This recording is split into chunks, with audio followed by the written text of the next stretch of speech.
I'm Anna Mitchell, 48, a forensic accountant in Denver, the kind of woman who can spot a hidden decimal point in a ledger like a hawk spots prey.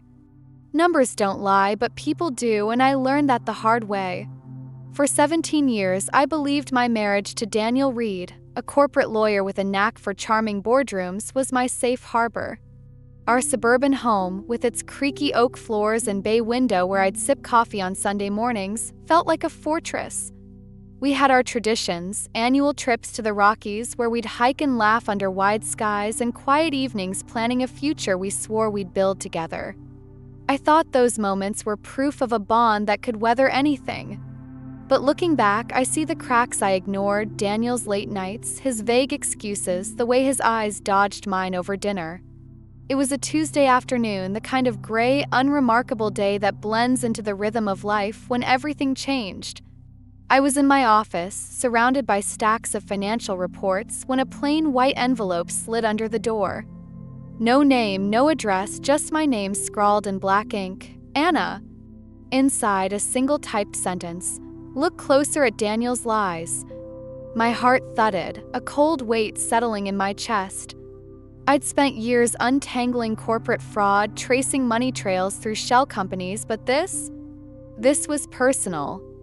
My hand shook as I tucked the letter into my purse, its words burning like a splinter under my skin. Who sent it? A colleague? A friend? Someone watching from the shadows? I didn't know, but my instincts, sharpened by years of sniffing out deceit, screamed that I couldn't ignore it. If you're still here, thank you for listening to this part of my story. Where are you watching from today? Drop your location in the comments. If you liked this story, don't forget to like, comment, and subscribe. Have a similar experience? We'd love to hear it. Now, let's continue following my story.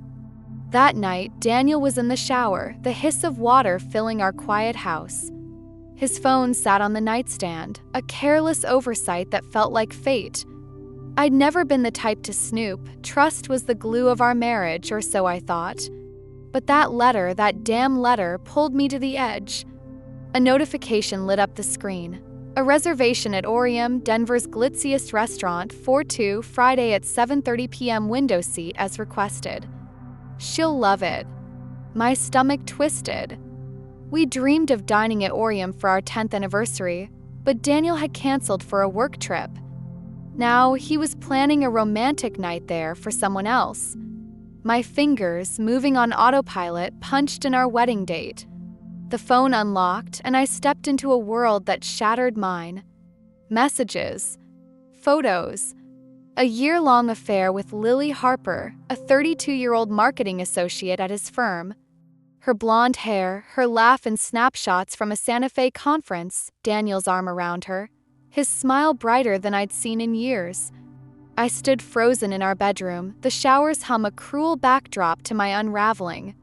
My heart pounded, but something else stirred, a cold, clear resolve. I wasn't just a wife betrayed. I was Anna Mitchell, the woman who could dismantle lies with precision. That letter, whoever sent it, had lit a fuse. I wasn't going to cry. I was going to act. The shower's steady hum filled our Denver home, a sound that once felt comforting but now seemed to mock me. Daniel's phone sat on the nightstand, its screen flickering to life with a soft ping. I'd never been the snooping type. 17 years of marriage had taught me to trust, to believe in the man who'd vowed to stand by me. But that anonymous letter, with its chilling command to look closer at Daniel's lies, had burrowed into my mind like a thorn. It was as if some unseen hand was pushing me toward a truth I wasn't ready to face. Standing in our bedroom, the air heavy with the scent of his cedarwood soap, I reached for the phone, my heart hammering. The notification glowed. A reservation at Aureum, Denver's priciest restaurant, for Friday at 7:30 p.m. window seat as requested. She'll love it. My breath caught Aureum. Aureum was our dream spot for our 10th anniversary, but Daniel had canceled, claiming a work trip to Chicago. The memory stung. He'd come home late, smelling faintly of unfamiliar perfume, and I'd brushed it off as stress. With trembling hands, I typed in our wedding date, the passcode unchanged after all these years. The screen unlocked, and I stepped into a nightmare. Messages flooded the screen, an entire secret life with Lily Harper, a 32-year-old marketing associate at his law firm. Texts about morning coffee, her red dress, stolen kisses. Photos from a Santa Fe conference, Lily curled in Daniel's arms, his smile so radiant it was like a stranger's. My knees buckled, but I gripped the nightstand, staring at a picture of them laughing under desert stars. A year of lies, hidden behind his late nights and crisp shirts. My world collapsed, the cozy life we'd built, our hiking trips, late-night talks about opening a cabin rental business reduced to ash. I wanted to scream, to hurl the phone at the wall, but my forensic accountant's mind kicked in, cold and sharp. Every case I'd cracked taught me one thing: evidence wins. Anger didn't break me, it forged me. I put the phone back exactly as I'd found it, my hands steady despite the storm inside. Daniel called from the bathroom. "Babe, where's my gray tie?" His voice, so casual, was a knife. "Top drawer," I replied, flat, mechanical. That night, I lay beside him, my back to his steady breathing, my body rigid. The letter's warning echoed. Who knew? A coworker? A jealous rival?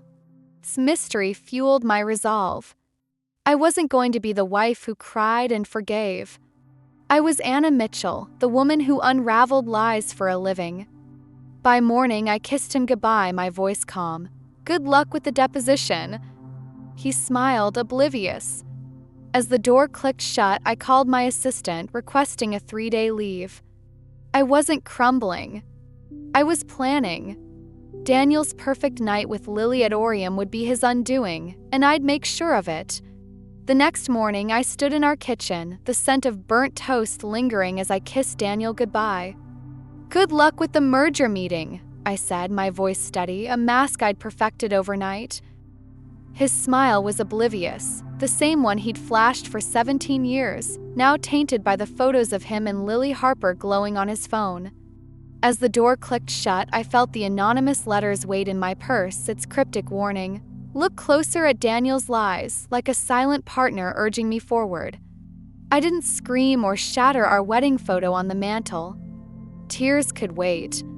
I was a forensic accountant, trained to dissect chaos with precision, and that's what I do. I called my assistant, requesting a 3-day leave.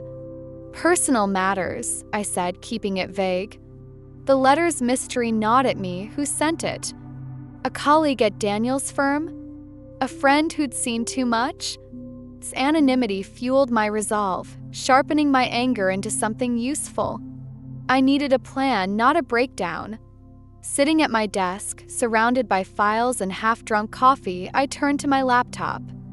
Daniel's affair with Lily wasn't just personal, it was a puzzle I'd solve. I searched his firm's directory and found her, Lily Harper, 32, marketing associate. Her social media led me to her husband, Mark Sullivan, a structural engineer with kind eyes that mirrored the pain I hid. He didn't know it yet, but we were bound by the same betrayal. As a forensic accountant, I had access to professional networks, a perk I'd used to track corporate fraud. Now, I'd use it to unravel my husband's lies. I crafted an email to Mark, my fingers steady despite my racing heart. "Dear Mr. Sullivan, I'm Anna Mitchell, organizing a conference on sustainable infrastructure. Your work on Denver's eco-friendly bridges caught our attention. I'd love to discuss a guest panel at Aureum Friday, 7:30 p.m. It was a half-truth, professional and polished. Within hours, Mark replied, his tone eager. "I'm honored. Friday at Aureum works perfectly." My chest tightened, not with fear, but with the clarity of what was coming. I called Aureum next, my voice calm as I booked a table for 2, requesting one near Daniel's reservation under Reed. "We're potential collaborators," I lied smoothly, "and prefer to be close." The hostess agreed, promising a spot by the window. I hung up, staring at the letter on my desk, its words a spark igniting my plan. Daniel thought he could hide his affair in candlelit dinners and secret trips. He was wrong. Friday night, I'd sit steps away with Mark, watching their illusion crumble. No shouting, no scenes, just the cold, hard truth served on my terms. The letter, whoever sent it, had handed me a match. Now I'd light the fire. I sat at Aureum's polished table, the sapphire dress Daniel once called too bold hugging my frame, its deep blue catching the candlelight. My heels, sharp as war drums, had clicked across the restaurant's marble floor when I arrived early, claiming our spot next to Daniel's reserved window seat. I'd called ahead, my voice smooth as I claimed Mark and I were potential collaborators, ensuring we'd be close enough to see every glance, every lie. Sipping a martini, its bite sharp against my lips, I felt the anonymous letter in my purse like a silent ally. Look closer at Daniel's lies, it had urged, and now I was here, heart pounding but steady, ready to expose the truth. Who sent it? A coworker? A betrayed friend? The mystery fueled me, a quiet fire beneath my calm. Mark Sullivan arrived, his structural engineer's practicality evident in his neat blazer and warm, tired eyes. He was polite, unaware of the storm brewing, launching into a discussion about sustainable bridges as I nodded, my gaze flickering to the entrance. The restaurant hummed, clinking glasses, soft violin strains, the chatter of Denver's elite. My martini glass felt cold in my hand, like the truth I'd uncovered on Daniel's phone. His year-long affair with Lily Harper, their stolen moments in Santa Fe, his smile brighter for her than it had been for me in years. I'd planned this night not for revenge, but for clarity, for me and for Mark. Then they walked in. Daniel, in the gray jacket I'd gifted him for his 45th birthday, his arm brushing Lily's. She wore a sleek emerald dress, her laugh bright and careless, as if they owned the night. My stomach twisted, but I kept my face serene, chatting with Mark about concrete tensile strength. Daniel's eyes met mine across the room, and his wine glass wobbled, nearly slipping before a waiter caught it. Lily's smile froze, her hand tightening on his arm. I sipped my martini, the letter's weight in my purse grounding me. Mark, oblivious, asked about my conference plans. "Oh, it's about to get interesting," I said softly, my eyes locked on Daniel's paling face. I didn't rush. I let them settle, watched Daniel pour Lily wine, his hand grazing her wrist. She tilted her head, earrings glinting as if they were in a private world. My heart ached, not just for the betrayal, but for the years I'd ignored his late nights, his excuses, the unfamiliar cologne on his shirts. The letter had forced my eyes open, and now I saw everything. I turned to Mark, my voice steady. "Excuse me, I need a moment." Rising, I smoothed my dress, my heels clicking toward the restroom, each step deliberate. This wasn't about drama. It was about truth, cold and undeniable, and I was ready to serve it. Daniel's eyes locked on mine across Aureum's candlelit glow, and his wine glass teetered, a flicker of panic betraying his polished facade. Lily's laugh died, her emerald dress no longer a shield as her smile vanished. My heart thumped, but I kept my face serene, turning to Mark with a calm, "Excuse me, I need a moment." My heels clicked toward the restroom, each step measured, the anonymous letter in my purse a silent pulse of courage. "Look closer at Daniel's lies," it had said, and now, as I neared Lily standing by the mirrored hallway, I was ready to expose them. Not with screams, but with the precision I'd honed as a forensic accountant, slicing through deceit like a ledger's hidden errors. Lily froze when she saw me, her eyes wide, lips trembling. "You're Anna, right?" she stammered, voice barely a whisper. "You're holding hands with my husband while your husband sits steps away," I said, my tone ice cold, cutting through the hum of the restaurant. Her face paled, the sparkle of her earrings dulled by fear. "Please, not here," she whispered, glancing around at the clinking glasses and curious glances. "Why not?" I replied, tilting my head. "It's perfect, candlelight wine, your stage for this performance." The words were sharp, but my voice stayed even, a calm born of nights spent staring at Daniel's messages, his photos with her, the life he'd built behind my back. I turned toward our table and called softly, "Mark, could you join me?"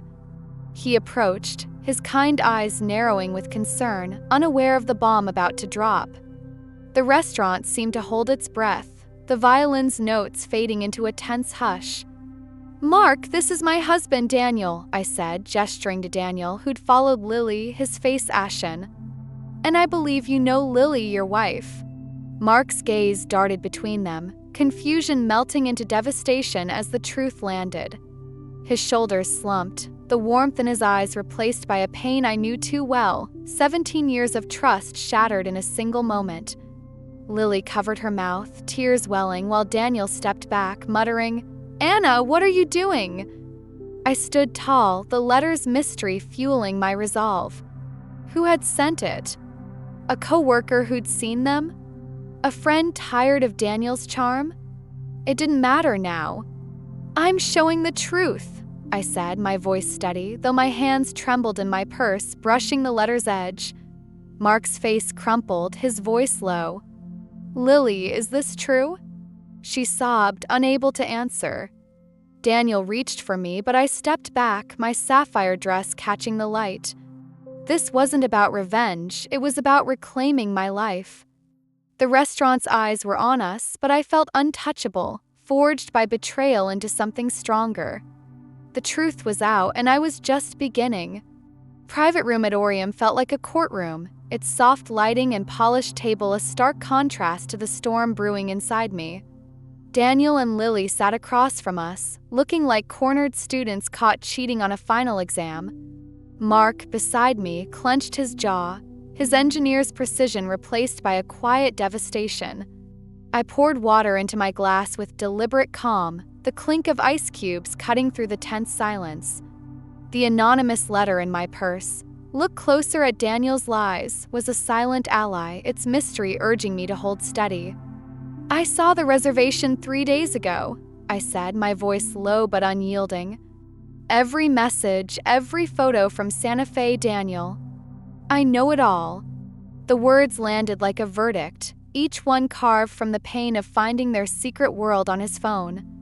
Lily's sob broke the quiet. Her emerald dress crumpled as she pressed her hands to her face.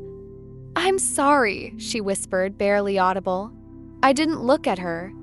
Instead, I turned to Mark, his kind eyes now clouded with hurt. "They owe us the truth," I said, my tone firm but not cruel. Mark's voice shook as he faced Lily. "I redesigned your office for you, spent weekends sketching layouts to make you happy, and you found yourself with him?" His words cracked, raw with betrayal, echoing the ache I'd felt reading Daniel's texts, his laughter with her, his promises of candlelit nights. Lily's tears fell harder, but she had no answer, her guilt exposed under the room's soft glow. Daniel leaned forward, his gray jacket wrinkled, his lawyer's charm gone.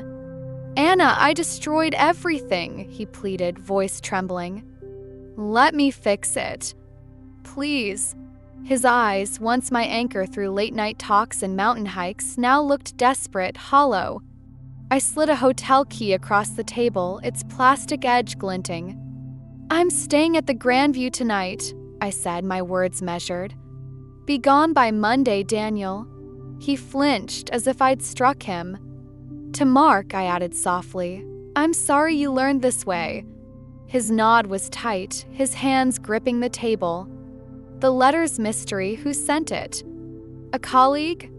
A stranger? Didn't matter now.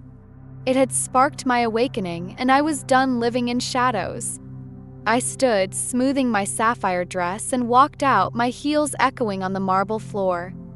The city lights beyond Aureum's glass doors were a beacon of freedom, Denver's skyline glittering like a promise. The Grandview Hotel, I locked the door to my suite, slipped off my heels, and stood by the window, the amber glow of downtown casting my reflection on the glass. Alone, I cried, not the delicate tears of movies, but a raw, wrenching surge of anger and loss.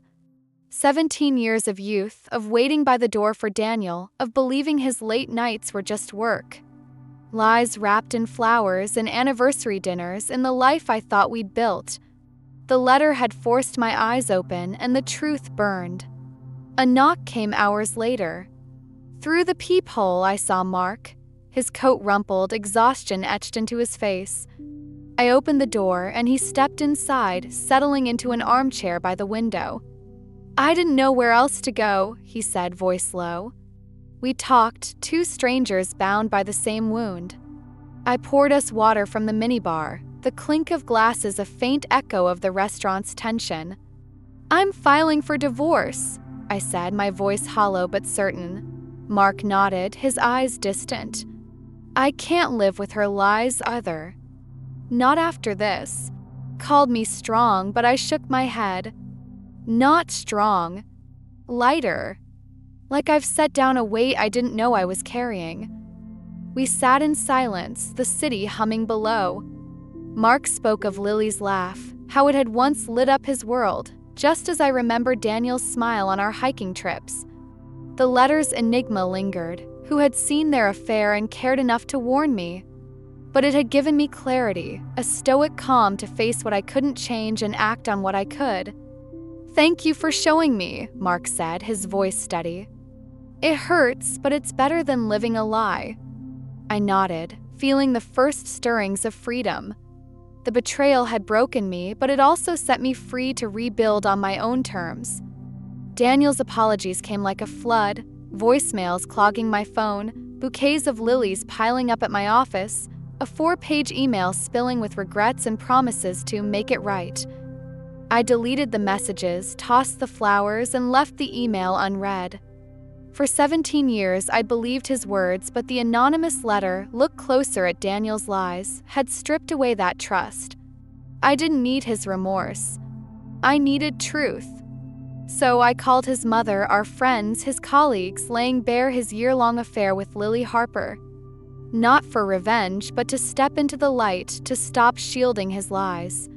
Each call felt like shedding a weight, my voice steady as I reclaimed my story. Lily quit her job at Daniel's firm within days, fleeing Denver for good, her name whispered in office gossip. Daniel, once the charismatic lawyer who owned every room, stepped down from his firm's board, his reputation in tatters as colleagues turned away. The man who'd planned candlelit dinners at Aureum now faced a city that knew his shame. I wondered about the letter, who sent it. A co-worker tired of his charm? A friend who'd seen too much? Its mystery didn't haunt me. It empowered me, a spark that had lit my path to freedom. A year later, I stood in my new apartment, sunlight streaming through wide windows, warming the dark wooden floors. I'd left our suburban house, its creaky floors and memories of Daniel's lies, for this airy space in downtown Denver. My days were filled with teaching fraud detection workshops, my forensic accountant's precision now guiding others to uncover hidden truths. On weekends, I took up watercolor painting, my brushes dipping into blues and golds, capturing mountain vistas I once hiked with Daniel. Each stroke felt like reclaiming a piece of myself, a life no longer tethered to his betrayal. Mark Sullivan and I, survivors of the same storm, became unlikely friends. Our coffee meetups at a cozy shop near my apartment started as check-ins, two people nursing wounds from parallel betrayals.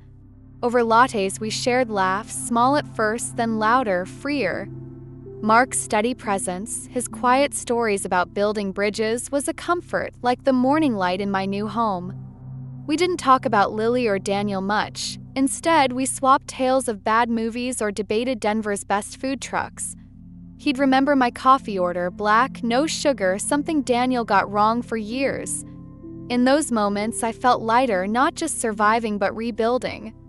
The letter's enigma lingered, but I didn't chase it. It had done its job, pushing me to see what I'd ignored. I was no longer Daniel's wife, waiting by the door.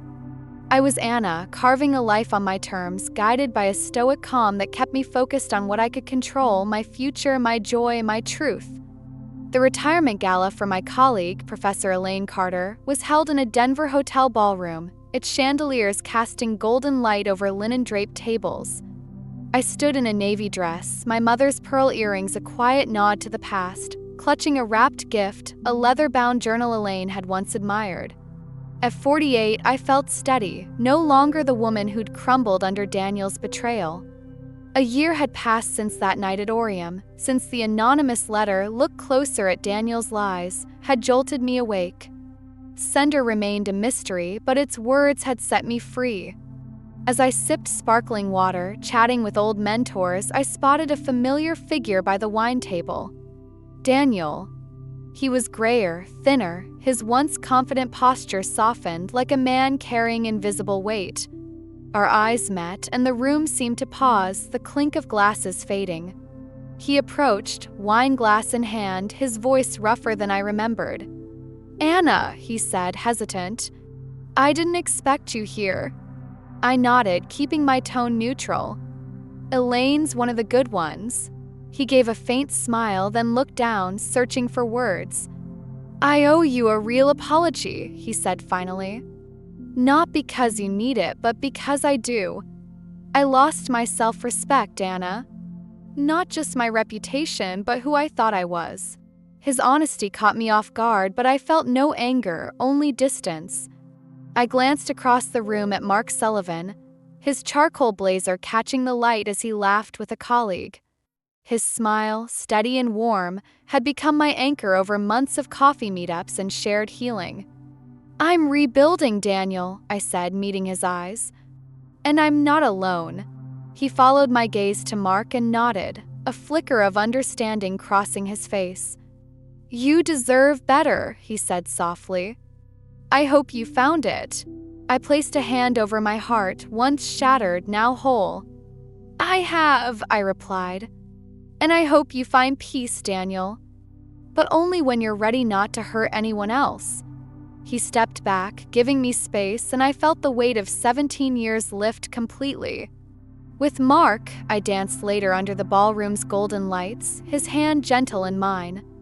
No grand promises, no scripted future, just trust, built from shared scars and quiet moments over lattes. The anonymous letter, its sender still a mystery, had been my awakening, a spark that burned away the lies I'd lived with.